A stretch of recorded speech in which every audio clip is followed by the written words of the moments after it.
Hai everyone, welcome to UBR Times. Apa kabar kalian hari ini? Kami doakan semoga dalam keadaan baik. Kali ini kita akan membahas seluruh alur cerita lengkap film Tokyo Godfathers 2003 versi UBR Times.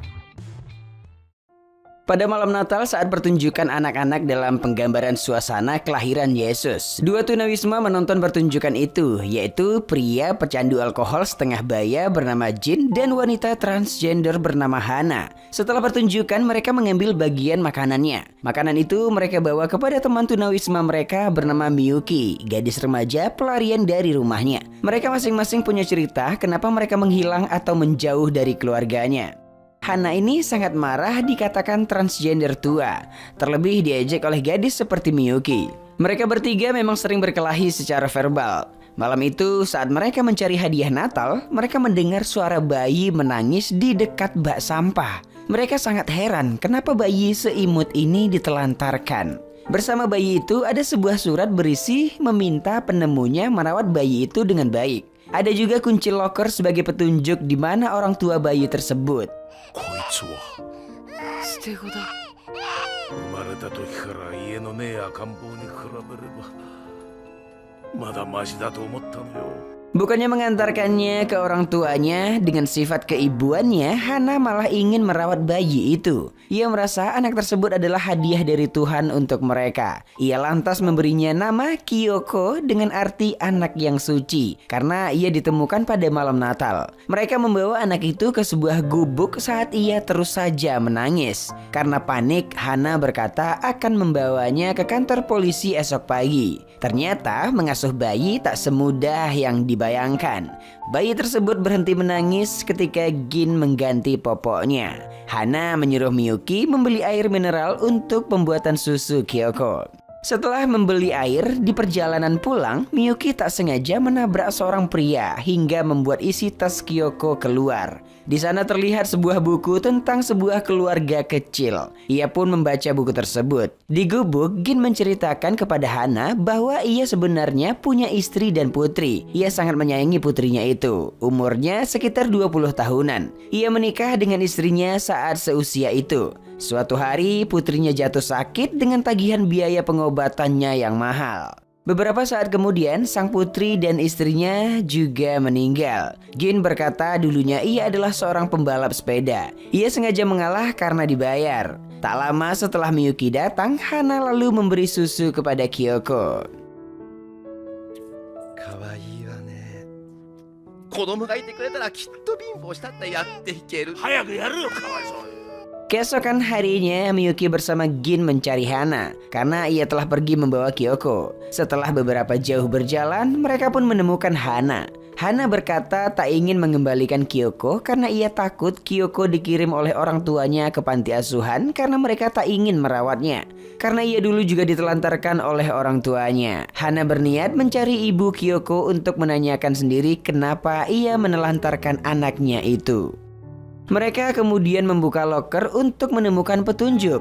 Di sana mereka menemukan kunci lagi. Ada foto sepasang kekasih. Diduga itu adalah orang tua Kyoko. Mereka lalu menelpon sebuah klub setelah mendapat petunjuk. Setelahnya mereka mencari alamat sepasang kekasih tersebut. Ketika melihat seorang pria di kereta seperti polisi, Miyuki lari karena ketakutan. Masih misteri siapakah pria itu. Akhirnya mereka melanjutkan perjalanan dengan berjalan kaki. Sayangnya susu Kyoko juga telah dijatuhkan Miyuki ketika ia lari. Kyoko terus menangis karena membutuhkan susu. Mereka bertiga juga sedang keroncongan. Setelahnya mereka menuju sebuah pemakaman dengan maksud menemukan susu bayi peninggalan peziarah di sana. Sambil mencari, Hana yakin Gin sebenarnya ditinggalkan keluarganya karena ia tak pedulinya kepada Kyoko saat itu. Setelah hampir putus asa, Hana akhirnya melihat susu di sana. Ketika melanjutkan perjalanan lagi, mereka membantu seorang pria ketika terjepit di bawah mobilnya saat mobilnya terpuruk. Setelah dibantu, sebagai rasa terima kasih, bos Yakuza ini memberikan mereka uang juga kartu namanya. Karena tujuan mereka arahnya sama, bos Yakuza bersedia mengantarkan mereka. Diketahui putra pemilik klub tempat ibu Kyoko dulu bekerja akan menikah dengan putrinya hari itu. Sebuah kebetulan. Singkatnya, mereka dibawa menemui pemilik klub tersebut di pesta pernikahan putrinya. Kebetulannya lagi, putri bos Yakuza tersebut bernama Kyoko. Pengantin pria mengatakan kepada Hana bahwa ibu Kyoko itu bernama Sachiko. Sachiko berhenti bekerja di klub ketika ia hamil. Gin agak kesal dengan pengantin pria itu karena ia pernah ditipu soal uang, di mana uang itu adalah alasan ia berpisah dulu dengan istri dan anaknya. Ketika ingin menghajar pria itu, seorang pelayan lebih dulu melakukan kekacauan di sana menembak bos Yakuza. Karena gagal, ia menyandra Miyuki bersama Kyoko. Pelayan itu ternyata adalah pembunuh bayaran. Ia adalah orang Latin. Pria itu membawa mereka dengan sebuah taksi. Karena mendapat halangan lagi, Gin kini menyerah membantu Kyoko menemukan orang tuanya. Lalu mengejek Gin sebagai pria sampah. Hana dengan kesal meninggalkannya. 行かねえよあの子たちは家族も同然じゃないの。そんなに無責任な男だと思わなかったわ。この金額制だ Ketika berjalan dalam keadaan mabuk setelah minum, Gin melihat seorang kakek tunawisma tergeletak sakit di jalanan. Gin membawa kakek tersebut ke gubuknya. Kakek mengatakan bahwa ia hanyalah pria tak berguna seperti halnya Gin sendiri. Sebagai rasa terima kasih telah menolongnya, kakek memberikannya imbalan dalam sebuah tas merah kecil sebelum ia meninggal. Ketika melihat poster di gubuk itu, Gin sadar bahwa lokasi itu dekat dengan kediaman orang tua Kyoko. Beberapa lama, Gin bersama mayat kakek diganggu oleh sekelompok anak muda. Di tempat lain, Miyuki telah takut ia dijual oleh pembunuh bayaran. Tapi rupanya ia hanya dibawa bertemu dengan istri pria itu. Di sana Kyoko menyusui kepada wanita itu karena ia juga mempunyai bayi. Dengan perbedaan bahasa di antara keduanya, diketahui mereka berdua sama-sama punya ayah seorang polisi. Miyuki menceritakan kisah sedihnya alasan mengapa ia meninggalkan rumah. Pada waktu itu, Miyuki menikam ayahnya karena ia menduga ayahnya telah menghilangkan kucing kesayangannya. Pada saat ini, Kyoko bak Tuhan datangkan kepada Miyuki untuk merawatnya. Hana setelah mencari alamat pembunuh bayaran itu, ia akhirnya menemukan Miyuki bersama Kyoko. Hana mengungkapkan kekesalannya karena Gin sudah tak peduli pada Kyoko. Di perjalanan, ada kabar tentang meninggalnya kakek gelandangan sebelumnya. Hana panik mengira itu adalah Gin. Gin sendiri dengan wajah babak belur sedang merindukan Kyoko. Bak didatangi peri, Gin dibawa oleh seorang wanita untuk dirawat. Hana bingung kemana lagi mereka akan menginap dengan Kyoko bersama mereka. Satu-satunya pilihan adalah mendatangi klub di mana dulu ia pernah bekerja di sekitar situ.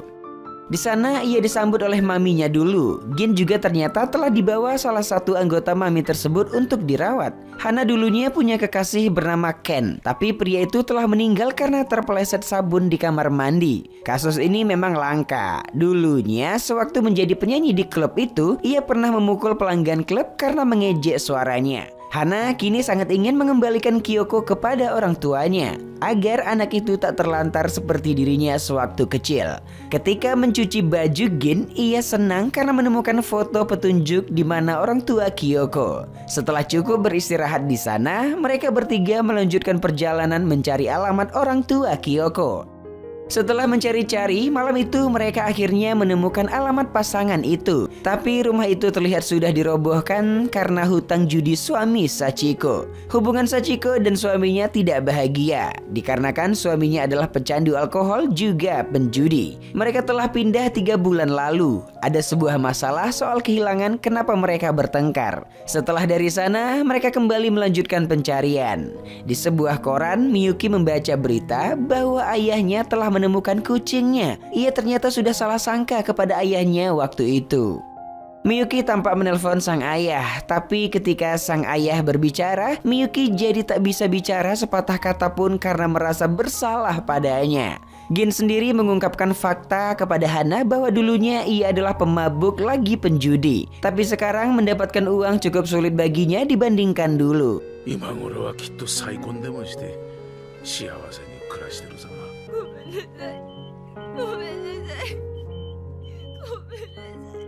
Malam itu, Hana tiba-tiba pingsan dan dibawa ke rumah sakit. Di ruang tunggu, seorang perawat menanyakan tentang Kyoko kepada Miyuki. Perawat muda tersebut ternyata kebetulan lagi juga bernama Kyoko. Setelah membayar biaya tagihan perawatan Hana, Gin melihat putrinya yang ternyata adalah perawat bernama Kyoko.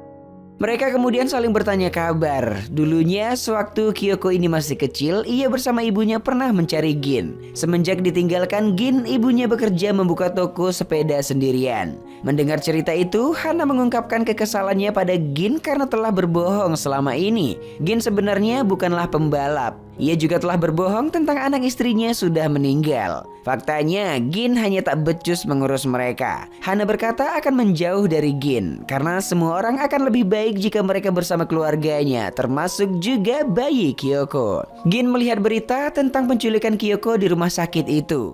Hana sendiri akan ke kantor polisi untuk mengantarkan Kyoko karena sadar orang tuanya bisa saja merindukan Kyoko. Di jembatan, ia bersama Miyuki melihat ada perempuan akan bunuh diri. Yap, itu adalah Sachiko. Saat mereka menggagalkan bunuh diri itu, Hana memarahi Sachiko karena telah menelantarkan Kyoko. Tapi Sachiko berkata bahwa suaminya lah yang menelantarkan bayi tersebut. Hana akhirnya memberikan Kyoko pada Sachiko. Wanita ini menangis memeluknya.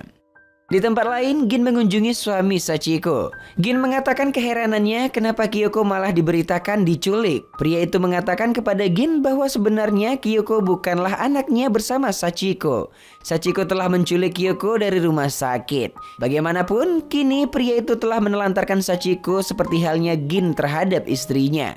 Mereka pemabuk juga penjudi. Ketika khawatir Sachiko akan bunuh diri karena masalahnya, ia bergegas mencari wanita itu. Kyoko sendiri menangis di dekapan Sachiko. Di akhir tahun itu, Gin memberitahu Hana juga Miyuki bahwa sebenarnya Sachiko sebelumnya telah menculik Kyoko dari rumah sakit. Setelah akhirnya mereka menemukan Sachiko, Sachiko kabur dengan truk, lalu naik ke atas sebuah bangunan. Kejadian itu lantas diberitakan di televisi. 記憶を返せ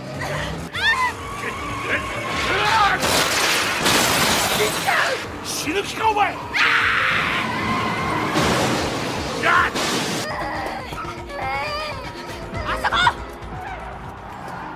Setelah menemukannya, Miyuki mencoba membujuk Sachiko untuk memberikan Kyoko. Tapi Sachiko seperti tak sadar bahwa Kyoko bukan anaknya. Sachiko memutuskan melompat bersama Kyoko dari gedung itu. Miyuki menangkapnya, tapi Kyoko malah terlepas dari dekapan Sachiko.